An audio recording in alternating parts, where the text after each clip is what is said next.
Incels are groomed to hate Black women. It's visible in every online conversation about your favorite celebrity, as well as podcasts, movies, and TV series. But the blueprint for mass media misogynoir goes back at least 400 years. It was reported that in 2014, incels, or involuntarily celibate groups, were officially labeled as domestic terrorists after Elliot Rodger, someone who identified as an incel, murdered 6 people. However, the number of underreported and unsolved cases of femicide that involve Black women have always been larger and have been happening for far longer.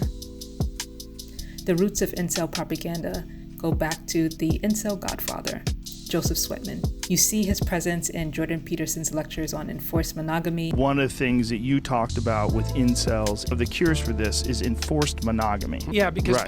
polygamous societies tend to become ultra-violent. And in every Evangelist YouTube video.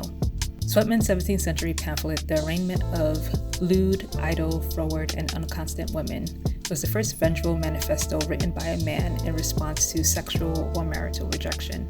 The side-by-side comparison of his words with incel talking points today is very eerily similar.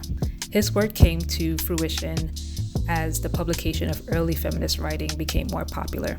His pamphlets were targeted mostly towards white women who fought back against toxic masculinity and forced gender roles. For centuries, Black women have been speaking up against the same type of things, but they were easily muted. For example, violence against Black women went unnoticed and unpunished. In America, the courts would rule that Black women could not be legally raped because they were considered property. Even those who were born free were immediately heckled and hassled anytime they expressed their opinions about misogynoir. Marie Stewart, one of those Black women who went as viral as Sweatman, got literally pelted with tomatoes by men upset by her anti-misogynoir speeches. Over the past 50 years, white women have been given free reign, wider protections, and greater access to capital under Western feminism. They've definitely benefited from it more than their non-white peers, which makes them less susceptible to slut-shaming and more emboldened to show up in the world however they wish. It's my opinion that incels then lash out, angry that they can never obtain the ideal woman and are relegated to the bottom of the desirability food chain. White women refuse them, and more desirable men or chads outcompete them.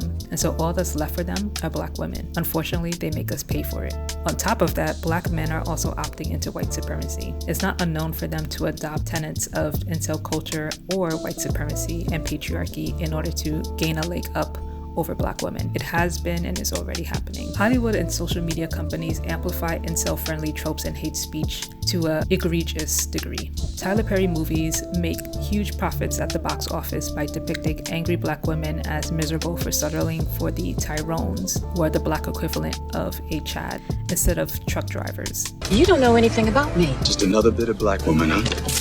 I'm not bitter.